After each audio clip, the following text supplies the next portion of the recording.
Hey, this is Dave DeCamp from antiwar.com. This is anti-war news for Wednesday, July 19th, 2023.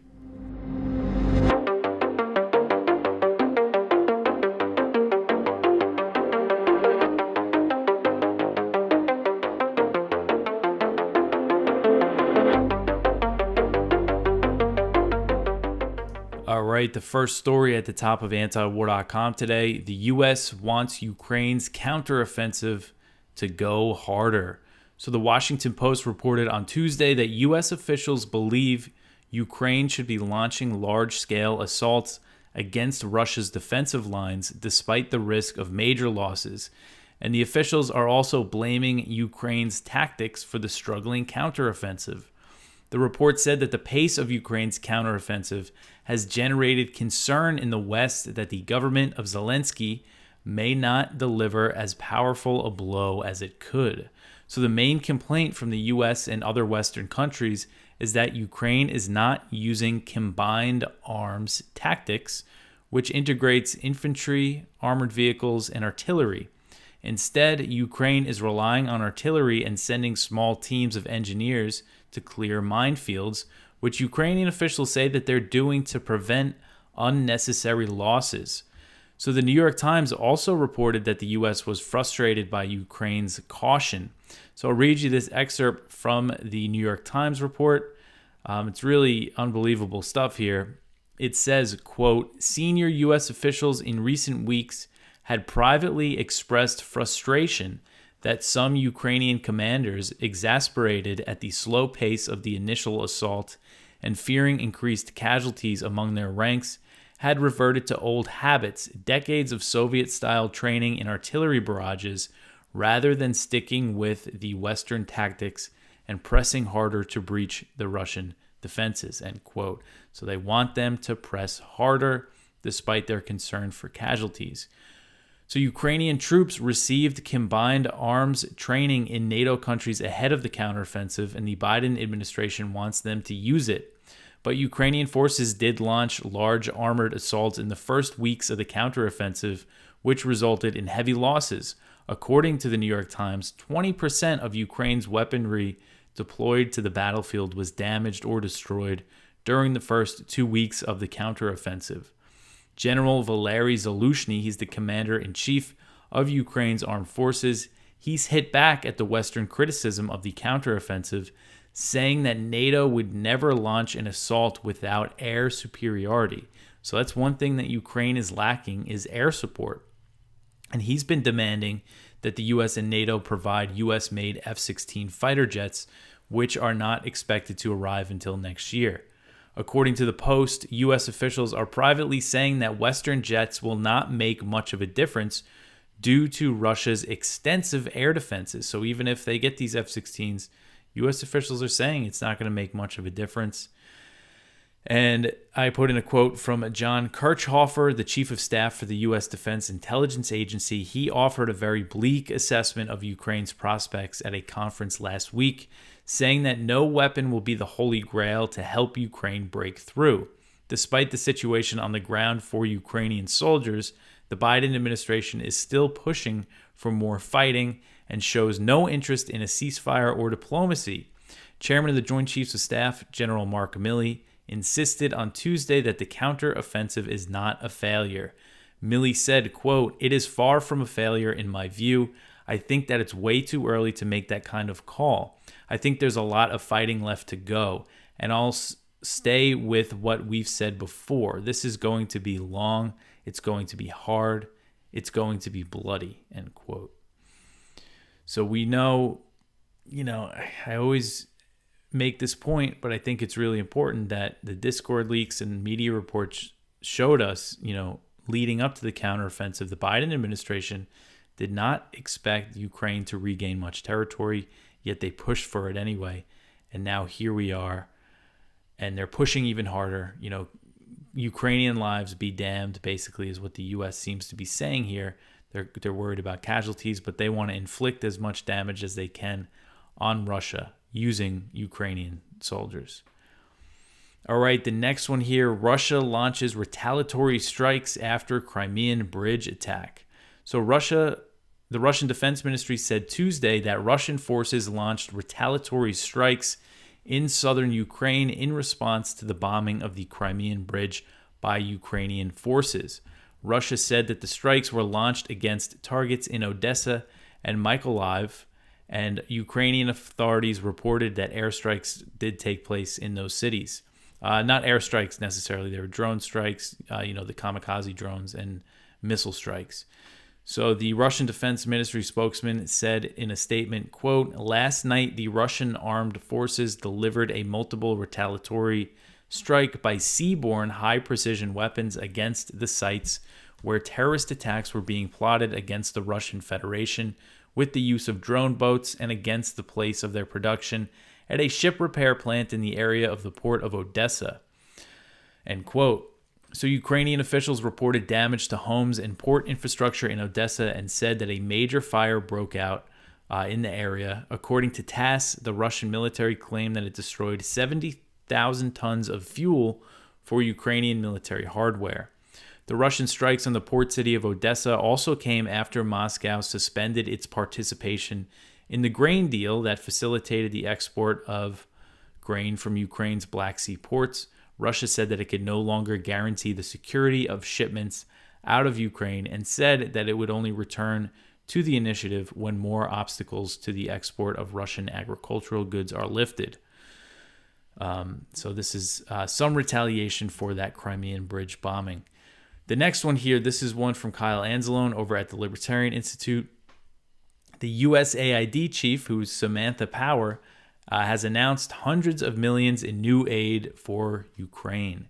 So she took a trip over there to Ukraine and she rolled out multiple aid packages totaling hundreds of millions of dollars. The civilian assistance was announced as the White House prepares a $1.3 billion tranche of weapons for Kiev. I'll get more into that in another story. So Samantha Power arrived in Kiev on Monday, revealing a new $500 million humanitarian assistance package for Ukraine. On Tuesday, she arrived in Odessa and announced another $250 million aid package directed at Ukrainian farmers.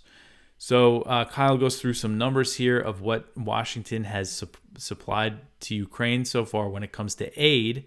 According to the Kiel Institute, which is a German think tank, the U.S. has sent over $70 billion in aid to Ukraine since Russia invaded, and most of that is military support, which roughly totals $43 billion. The White House has expected, he mentioned that new aid package again. The U.S. has additionally provided nearly $25 billion in financial assistance and $4 billion in humanitarian aid, and that $25 billion is mostly what they call this direct budgetary aid, which is just money that they hand to the Ukrainian government to pay for government services. Concerns of corruption, don't worry about that. Just send the money. That's the attitude. All right, so the next one here, another one from Kyle. The U.S. is running out of arms to send Ukraine. And this is at the Libertarian Institute again, and they have their fundraiser going on over there if you want to support them. They're huge help to us, a lot of the same people. Scott Horton's over there, Kyle's over there. They've been really contributing a lot to antiwar.com lately with all these great stories. So go over there and help them out. All right, so this article from Kyle says that NATO is running low on weapons that it may be unable to keep supplying Kiev. And this is according to a report from CNN. A high-ranking British defense official said that the predicament was created because NATO had no long-term plans for the war in Ukraine.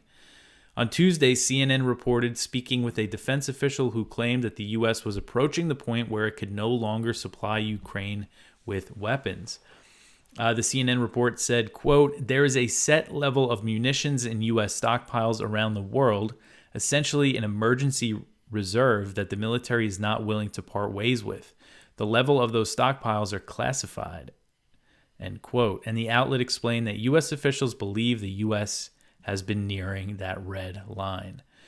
And, this is when Joe Biden and Antony Blinken are explaining why they decided to send cluster munitions to Ukraine, knowing full well that they cause, huge harm to civilians and that they can kill and maim Ukrainian civilians and children for years and decades to come. Their explanation is, we're running out of ammunition. So this isn't a far-fetched idea. Not like it's just some claim being made in the media. It's how the U.S. is explaining why they're resorting to sending these civilian killing bombs to Ukraine, which sounds like they're desperate. And same thing with that first story. It seems like they want to make Ukraine to make one last desperate push to inflict as much damage on Russia as possible. And they are working to increase the production of specifically the 155 millimeter artillery rounds. That's the big one that they've been sending. And that's what the cluster bombs are in the form of that they're sending. But they say, it's going to take years and years to get up to production levels that they need. And again, this always questions, the sustainability of this policy. All right, the next one here, the U.S. to announce a new $1.3 billion weapons package for Ukraine. So Reuters reported on Tuesday that the Biden administration is expected to announce a new $1.3 billion weapons package for Ukraine in the coming days. The funds will be provided through the Ukraine Security Assistance Initiative, and that allows the U.S. to purchase weapons for Ukraine as opposed to shipping them directly from U.S. military stockpiles, which is the main way that the U.S. has been arming Kiev up to this point.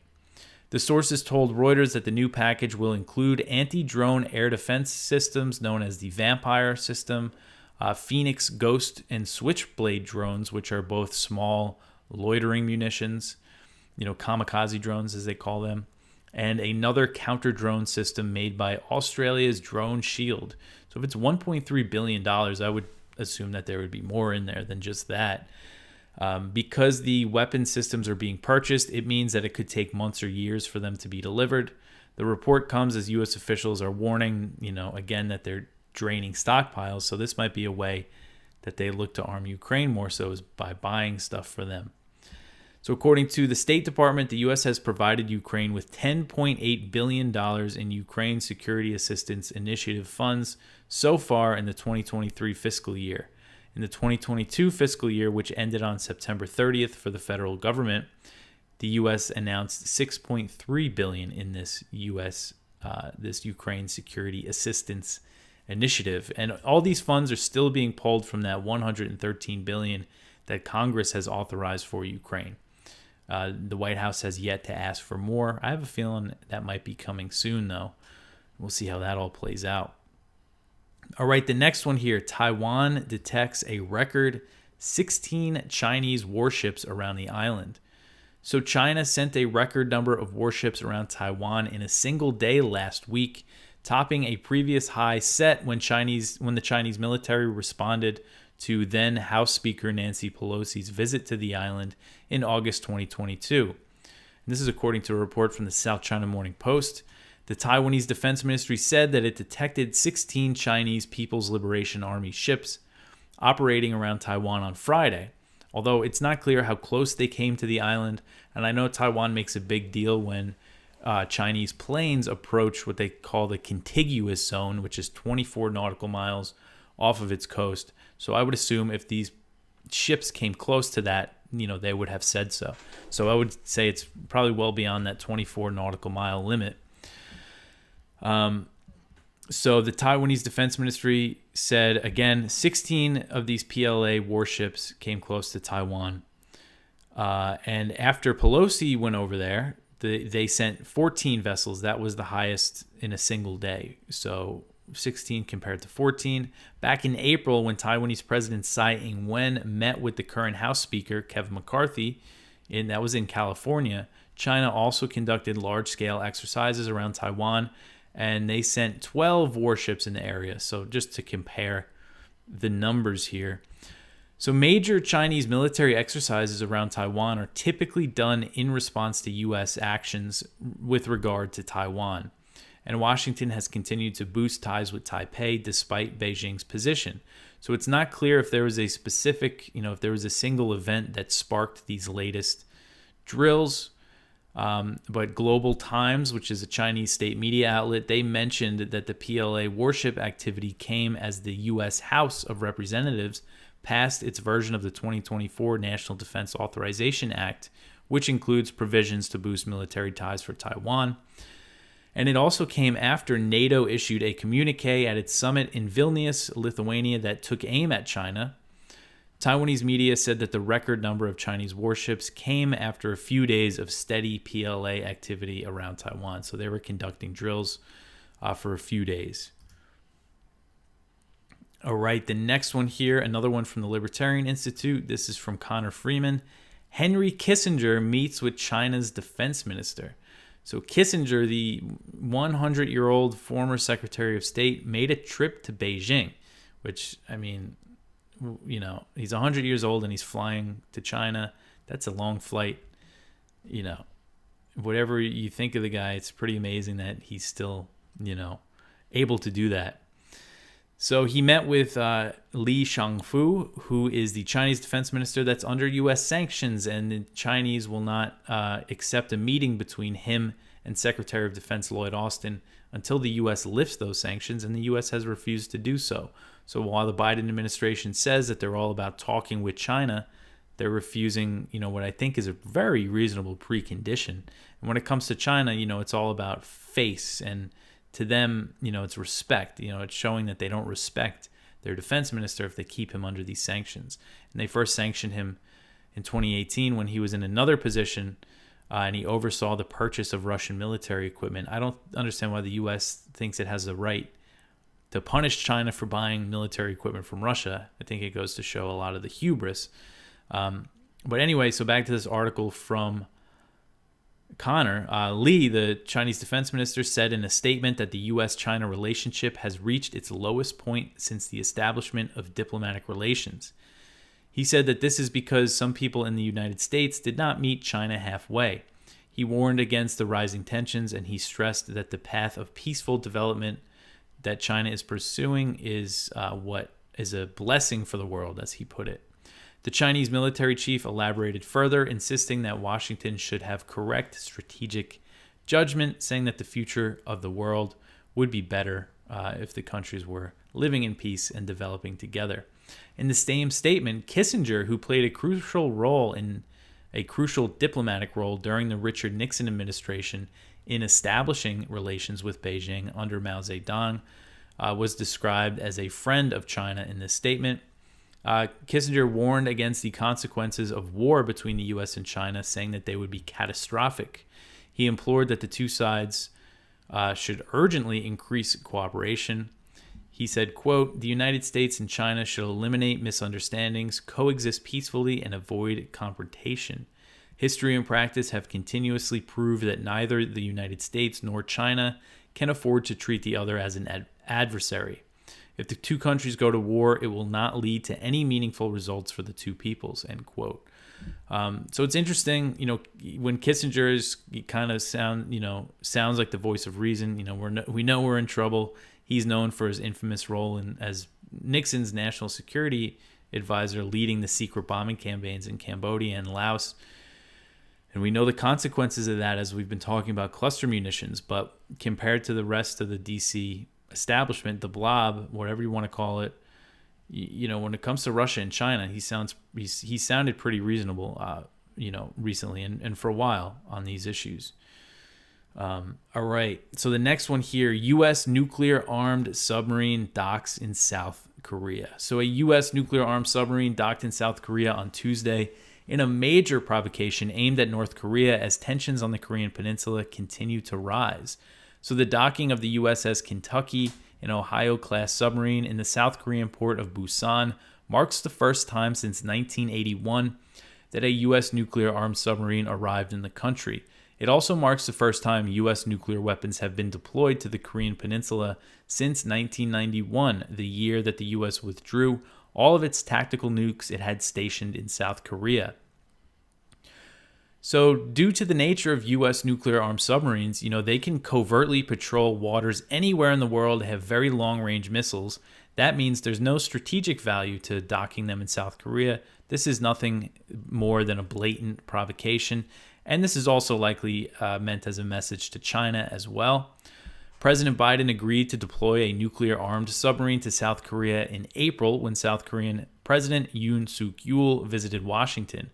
The two leaders also agreed to increase cooperation on nuclear deterrence and established a nuclear consultative group, which met it held its first meeting at the presidential office in Seoul on Tuesday.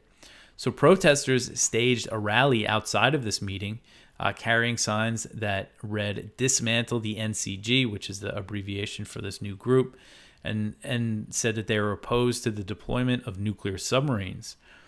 So the meeting was led by South Korean Deputy National Security Director Kim Tae-hyo and Kurt Campbell, who is President Biden's top Asia official on the National Security Council. The group said in a statement after the meeting, quote, "Any nuclear attack by North Korea against the United States or its allies is unacceptable and will result in the end of that regime," end quote. The submarine deployment and the meeting came a few days after North Korea launched a suspected intercontinental ballistic missile. Since early 2022, North Korea has conducted over 100 missile tests, and the U.S. and South Korea resumed massive war games and live-fire drills, pitting both sides in a series of tit-for-tat escalations. The Biden administration has made no efforts to de-escalate tensions on the Korean Peninsula or to pursue talks with Pyongyang. Kim Yo-jong, who is the sister of North Korean leader Kim Jong-un, she said Monday that the U.S. deployment of a nuclear-armed submarine would only make diplomacy less likely and warned that the North was ready to respond. And I saw that Japan said that North Korea carried out some more missile launches. Of course, this is going to provoke stuff like that. It's just completely reckless and doesn't, it's just, I think, again, that a lot of this is about China just giving Yoon whatever he wants, and the U.S. gets the benefit of just, flexing its muscles more in the region. But nukes to the Korean Peninsula for the first time since 1991, first time in over 30 years. I don't know. I think it's a big deal. I've seen a lot of people kind of brushing it off, but it's just, I think it's very symbolic too, in of the times that we're in. The Cold War has been over, but we're clearly in a new one. With all this nuclear flexing that's going on. All right, the next one here, 2 Syrian soldiers wounded in Israeli airstrikes. Israeli airstrikes targeted Syria's capital, Damascus, early Wednesday morning, wounding 2 Syrian soldiers. A military source told Syria's state news agency, quote, "At about 12:25 a.m., the Israeli enemy carried out an air aggression with bursts of missiles from the direction of the north of the occupied Syrian Golan, targeting points in the vicinity of Damascus. Our air defenses intercepted the aggression's missiles and shot down most of them," end quote. So besides the 2 injured soldiers, some material damage was reported. Israel has not yet commented on the bombing, but rarely acknowledges individual airstrikes in Syria. Israeli officials frame their operations in Syria as attacks against Iran and Hezbollah, but they frequently kill or injure Syrians.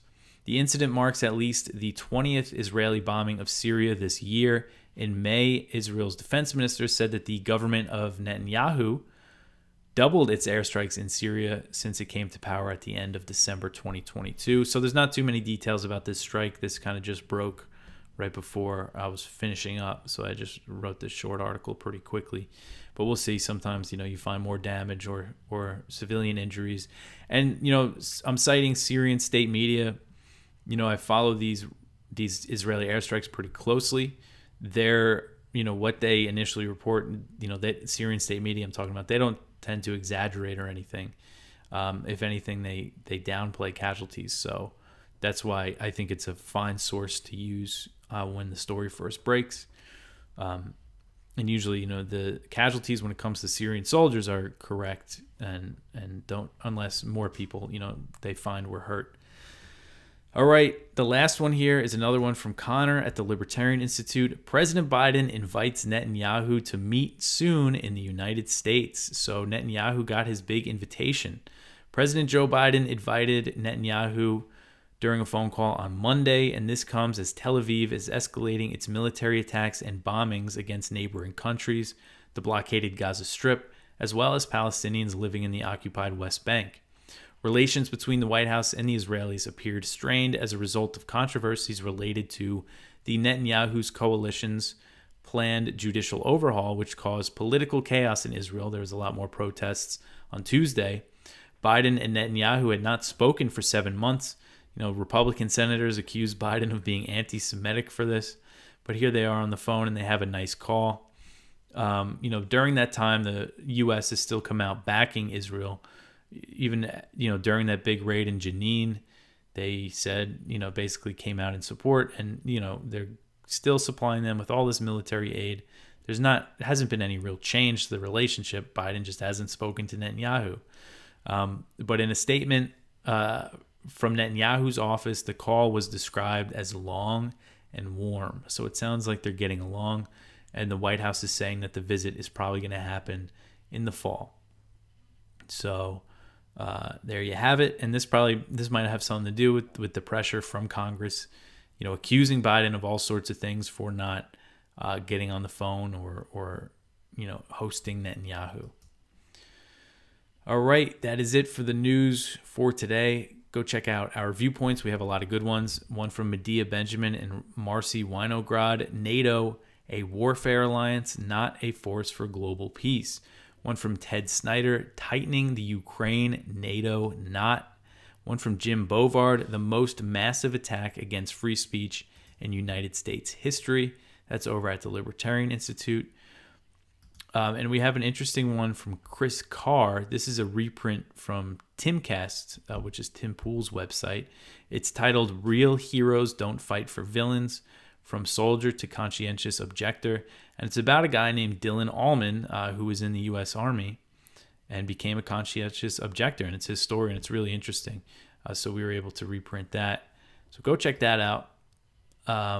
And our Viewpoint from Andrew Coburn, $850 billion chicken comes home to roost. And kind of just about, how all this money that they spend, they can't, fund a war. They don't have the stockpiles to keep, sending ammunition to Ukraine. And Russia, which spends significantly less on its military, seems to have, unlimited ammunition. But that's it for me for today. You could always support us at antiwar.com/donate. Oh, another thing. So if you're watching this, you notice that I recorded this in a different way. I used the OBS and recorded on my computer. I've been using StreamYard, this whole time because for a few reasons it makes it very easy and convenient. But I wanted to kind of get the picture better. I thought it might look better with me bigger and the text bigger. So let me know what you think. The one thing I'm concerned about, one thing I really like about StreamYard is that they adjust the microphone. And the audio is always very simple and good. I think I got the audio levels right. But if you're listening, let me know if it doesn't sound good, and I'll try to tweak some things. Just trying new things out. It's been a year, so I gotta freshen things up a bit. But let me know what you think. And I'm gonna do other things, like I said, kind of work on the lighting in here and just make it look better overall. It's something I really want to do. So let me know what you think. I'll be back tomorrow with some more news. Thanks for listening.